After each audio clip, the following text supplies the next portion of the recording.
मित्रों, आज की कहानी राजा भोज और गंगू तेली की है। मित्रों, ये कहानी बहुत ही ज्ञानवर्धक है और मुझे पूरा विश्वास है कि ये कहानी आपको अवश्य पसंद आएगी। मित्रों, ये कहानी कर्मों के फल पर आधारित है। तो आइए मित्रों, कहानी को शुरू करते हैं। यदि आप सभी मित्रों को हमारी कहानी अच्छी लगे तो हमारी वीडियो को लाइक करके और हमारे चैनल को सब्सक्राइब अवश्य करना। मित्रों, राजा भोज एक न्यायप्रिय राजा थे। वो अपनी प्रजा को अपने पुत्र जैसा प्रेम करते थे और उनके दरबार में अनेकों विद्वान लोग आया करते थे। राजा भोज चापलूक लोगों से अर्थात चतुर लोगों से हमेशा दूरियां बनाकर रहते थे और राजा भोज को उनकी प्रजा उन्हें देवता की तरह पूजती थी और उनका जय जयकार करती थी। मित्रों, एक बार राजा अपनी प्रजा की परेशानियों का पता लगाने के लिए एक रात्रि में भेष बदलकर उनके घरों के आसपास घूमने लगे, जिससे वो अपनी प्रजा के दुख और सुख सभी लोगों की परेशानियों का पता लगा सके। मित्रों, एक बार रात्रि के समय राजा भोज गरीब ब्राह्मण की झोपड़ी के पास से गुजर रहे थे। तभी उनकी नजर एक गरीब ब्राह्मण और ब्राह्मणी पर पड़ी और उधर ब्राह्मण की झोपड़ी में एक छोटा सा दीपक जल रहा था और वो ब्राह्मण अपनी पत्नी से कह रहा था कि अब तो मैं बहुत बूढ़ा और कमजोर हो चुका हूँ। मेरे शरीर में अब इतनी सामर्थ्य नहीं है कि मैं अपने जजमानों के घर पहुंचकर उनकी पूजा पाठ करा सकूं और मेरा कोई दूजा पुत्र भी नहीं है जो मुझे मेरे बुढ़ापे में कमाकर खिला सके। अब तो सिर्फ मेरे पास एक ही रास्ता बचा है कि मैं राजा भोज के दरबार में जाऊं। तभी गरीब ब्राह्मणी कहने लगी कि ठीक है स्वामी, कि ये भी सुना है कि राजा भोज बड़े दयालु हैं, वो हमारी मदद जरूर करेंगे। मित्रों, दूसरे दिन सुबह होते ही वो ब्राह्मण राजा भोज के दरबार में पहुंचा। राजा का अभिवादन करते हुए तभी ब्राह्मण कहने लगा, हे महाराज, मैं 90 साल का बूढ़ा और मैं बहुत ही कमजोर व्यक्ति हूँ। इतनी उम्र में मैं खुद कमा नहीं सकता और कहते हैं बुढ़ापे का सहारा एक पुत्र होता है, परंतु मेरा दुर्भाग्य ऐसा है कि मेरा कोई भी पुत्र नहीं है। अब ऐसी स्थिति में राजन मैं कहाँ जाऊँ? मुझे एक बार की रोटी भी मिलना मुश्किल है। मित्रों, उधर राजा भोज ने रात्रि में ही गरीब ब्राह्मण का पता लगा लिया था। अब राजा भोज ने उस गरीब ब्राह्मण को 100 सोने के सिक्के उस गरीब ब्राह्मण को दे दिए। मित्रों, ब्राह्मण के पास अब इतना धन आ चुका था कि वो आनंद पूर्वक अपना जीवन व्यतीत कर सकता था। तभी ब्राह्मण खुश होकर अपने घर पहुंचा और उन पैसों को एक लकड़े की संदूक में छुपाकर रख दिया। दोस्तों, रात में एक विचित्र घटना घटी। सुबह होते ही ब्राह्मण ने जब वो संदूक खोला तो उस संदूक से सारे रुपए गायब थे और वो बूढ़ा ब्राह्मण सोच में पड़ गया, मेरे घर के तो दरवाजे सुबह तक बंद थे और कोई भी व्यक्ति मेरे घर के अंदर आया भी नहीं, तो मेरे संदूक से रुपए कहाँ चले गए? और वो ब्राह्मण व्याकुल होकर सुबह दोबारा से राजा भोज के दरबार में पहुंच गया और रात्रि का सारा देहांत बताया। राजा भोज ने इतने 100 सोने के सिक्के दिए कि ब्राह्मण अपना नया घर बनवा सकता था, परंतु परमात्मा को कुछ और ही मंजूर था। ब्राह्मण अपने घर जाकर रात्रि में गहरी नींद में सो गया और उसने सपना देखा कि राजा भोज उससे कह रहे हैं कि हे ब्राह्मण देवता, कि मेरे राज्य पर बहुत बड़ा संकट आने वाला है, इसीलिए मैं तुमसे वो सभी रुपए लेने आया हूँ जो मैंने तुम्हें सुबह दिए थे। उस बूढ़े ब्राह्मण ने सपने में वो सभी रुपए राजा को लौटा दिए। जब सुबह हुई तो ब्राह्मण ने देखा कि आज भी रुपए वो संदूक से गायब थे और ब्राह्मण के ये समझ में नहीं आ रहा था कि मेरे सपने में लौटाए गए रुपए सचमुच गायब कैसे हो जाते हैं। तो वो गरीब ब्राह्मण राजा भोज के दरबार में पुनः पहुंचा, रात्रि का सभी हाल सुनाया। तभी राजा उस महात्मा की बात सुनकर हैरान हो गया। तभी राजा ने अपने मंत्री को आदेश दिया कि 100 सोने के सिक्के और चांदी के दोबारा से ब्राह्मण को दिए जाएं। तभी राजा की आज्ञा का पालन हुआ और वो गरीब ब्राह्मण सोने के सिक्के लेकर खुशी खुशी अपने घर लौट आए। राजा भोज ने ये निश्चय कर लिया था कि मैं खुद गरीब ब्राह्मण की कुटिया के पास पहुंचकर सब कुछ अपने आंखों से देखूंगा। दोस्तों, राजा जब उस गरीब ब्राह्मण की कुटिया के पास पहुंचा तो रात्रि के तीसरे पहर की घटना देखकर राजा परेशान हो गया। राजा ने देखा कि उसी की शकल सूरत वाला एक व्यक्ति ब्राह्मण की कुटिया में पहुंचकर उस ब्राह्मण से रुपए वापस मांग रहा है। दोस्तों, राजा भोज ने जब यह सब देखा तो राजा से रुका नहीं गया और राजा अपने हम शकल व्यक्ति के पास पहुंचकर कहने लगा कि हे महाशय, आप कौन हैं जो इस गरीब ब्राह्मण को परेशान कर रहे हैं? अब तो राजा नहीं है, यहाँ का राजा तो मैं हूँ। आप इस तरह से क्यों इस ब्राह्मण को सता रहे हैं और मेरे लिए बदनाम कर रहे हैं? राजा के उस हमशक्ल ने कहा कि हे राजन, कि आप ये नहीं जानते कि ये निर्धन ब्राह्मण कि अपने करे हुए कर्मों का फल भोग रहा है। इस ब्राह्मण के रुपए या तो गायब हो जाएं या इसका बना बनाया मकान गिर जाएगा। हे राजन, ये इन पैसों का उपयोग नहीं कर पाएगा क्योंकि सुख इसके भाग्य में है ही नहीं। हे राजन, हर व्यक्ति को उसके कर्मों का फल मिलता है। इस गरीब ब्राह्मण की निर्धनता इसके पूर्व जन्म में किए कर्मों के कारण इसे मिलती है। तभी राजा भोज ने कहा, इसमें कोई शंका नहीं है, परंतु महाराज मैं आपसे एक विनती करता हूँ कि इसे कोई भी सजा ना दे। करने का दंड मैं भुगतने के लिए तैयार हूँ। तभी राजा ने बहुत विनती की। तभी वो राजा का हमशक्ल कहने लगा कि हे राजन, होने का दंड तो हर किसी को मिलता है। इंसान तो कर्म और भाग्य का गुलाम है। तुम्हें भी अपने कर्मों का फल भोगना पड़ेगा। इन कर्मों से कोई बच नहीं सकता। इस संसार में हर इंसान को प्रकृति से लड़ना पड़ता है। प्रकृति ही हर इंसान को अच्छे और बुरे कर्म प्रदान करती है। कर्मों का खेल बड़ा ही विचित्र है। यह सब कहकर वो राजा से उस राजा का हमशक्ल गायब हो गया। एक दिन राजा अपने ताकतवर घोड़े पर सवार होकर जंगल में शिकार खेलने निकल पड़ा और राजा के साथ उसके कुछ सिपाही भी थे। सारा दिन शिकार की तलाश करते करते वो अपनी राज्य की सीमा पर पहुंच गए और राजा के सिपाही राजा से पीछे छूट गए। तभी उस घोड़े ने एक ऊंची पहाड़ी से छलांग लगा दी। राजा परेशान होकर उस घोड़े से गिरकर मूर्छित हो गए और उनका मुकुट उतरकर गिर गया। दोस्तों, राजा भोज को जब होश आया तो उन्होंने देखा कि वो पड़ोसी राजा के सिपाहियों की कैद में खड़े थे। तभी सिपाही पूछने लगे कि तुम कौन हो और यहाँ कैसे आए। दोस्तों, राजा की जुबान बंद हो चुकी थी और राजा ने उन सैनिकों को कोई जवाब नहीं दिया। उनकी खामोशी की वजह से सैनिकों ने हमलावर समझकर उन्हें पकड़ लिया और उन्हें बहुत मारा पीटा और घायल कर दिया और नगर के बाहर सुनसान जगह पर फेंक दिया। तभी उसी राज्य का रहने वाला गंगू तेली उधर उसी रास्ते से गुजर रहा था और उसकी नजर उस राजा पर पड़ी जो घायल अवस्था में पड़ा था और उसने घायल राजा को उठाकर वो अपने घर ले गया। क्योंकि राजा घायल होने के कारण गंगू तेली के घर पहुंच गया। दोस्तों, गंगू तेली ने राजा की मरहम पट्टी करके उस राजा को पुनः ठीक कर दिया। मित्रों, राजा को जब होश आया तो उस राजा ने अपने जीवन दाता को देखा कि राजा की जुबान बंद हो चुकी थी और गंगू तेली उस राजा को देखकर समझ गया कोई कुलीन व्यक्ति है जो भाग्य का मारा है, इसीलिए इसे शत्रु समझकर पीटा गया है। कुछ दिनों बाद राजा भोज पुनः रूप से स्वस्थ हो गए।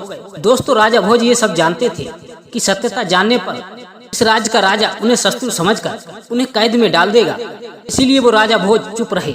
दोस्तों, गंगू तेली ने राजा भोज को कोलू चलाने का काम दे दिया और राजा ने उसे स्वीकार कर लिया। दोस्तों, गंगू तेली उस राजा के साथ खुद ही बैल बनता था। दोस्तों, हीरा तो कोयले के बीच भी चमकता है और चिंगारी भी घोर अंधेरे में चमकती दिखाई देती है। गंगू तेली ने राजा की चौड़ी छाती और उनका चमकता हुआ मस्तक देखकर अनुमान लगा लिया उनका जो दास है वो कोई साधारण व्यक्ति नहीं है। राजा भोज को अपने जीवन दाता का कर्ज चुकाना था, इसीलिए वो पूरी तरह स्वस्थ हो जाने पर भी उस राजा ने अपना भेद नहीं बताया। दोस्तों, एक दिन राजा सुबह सुबह एक गीत गुनगुना रहे थे। यहाँ तेल लेने के लिए आए हुए ग्रामीणों ने उसी राजा का गीत सुन लिया और उस राजा की मधुर आवाज सबके मन को लुभा गई। फिर जब भी कोई राजा गीत गाता उस गंगू तेली के साथ सभी गीत का आनंद लेते। उस देश का राजा भी संगीत का बड़ा ही प्रेमी था और उसकी राजकुमारी भी संगीत की शिक्षा ले रही थी। उस राज्य के राजा के दरबार में गायकी और नृत्य हुआ करते थे और गाने वाले लोगों को उचित इनाम दिया जाता था। उस राजा के राज्य के दरबार में विशाल संगीत का आयोजन किया जाता था और सबसे संगीत अच्छे गायकों को चुना जाता था। किसी तरह से गंगू तेली ने अपने दास राजा भोज को तैयार कर दिया और नियत समय पर राजा भोज अपने स्वामी गंगू तेली के साथ उसी राजा के दरबार में पहुंच गए। दोस्तों, राजा भोज साधारण वस्त्रों में थे, लेकिन उनके शरीर से एक अंग चमक रहा था। राजा के दरबार में चारों तरफ हर्ष उल्लास था। बड़े बड़े गायकों ने अपना गाना सुनाया, परंतु राजा की बेटी वसुंधरा अभी भी अच्छे गायक की तलाश में थी। कोने में बैठे हुए गंगू तेली ने राजा भोज के लिए इशारा किया। राजा भोज ने खड़े होकर चारों तरफ हाथ जोड़कर अभिवादन करके और मंच की तरफ चल दिए। राजा भोज ने नौकर के रूप में अपना परिचय दिया और अपनी बीड़ा उठाकर गाना शुरू किया। दरबार में बैठे हुए सभी लोग मुक्त हो गए। गाना सुनते ही चारों तरफ से वाह वाह की आवाज आने लगी और राजकुमारी चिल्लाते हुए कहने लगी कि महान गायक श्रेष्ठ पहली बार इस सभा में आया है। राजकुमारी के इस तरह चिल्लाने से बाहर के लोग सभी आश्चर्यचकित हो गए। राजकुमारी पे तो संगीत का जादू छा गया और वो खड़ी होकर फिर से चिल्लाने लगी कि यह है मेरा गायक, कि यह है एक श्रेष्ठ संगीतक, यह है एक अच्छा कलाकार। और उस राजा को यकीन ही नहीं हो रहा था कि एक राजकुमारी एक साधारण व्यक्ति को इस तरह से अपना मान लेगी। हमें अपना मान लेने के लिए उसका मतलब था कि अपना जीवन साथी चुनना। तभी राजा ने राजकुमारी से कहा कि बिना वंश के जाने अपना मानना उचित नहीं है, क्योंकि तुम कोई साधारण कन्या नहीं हो, इस राज्य की राजकुमारी हो।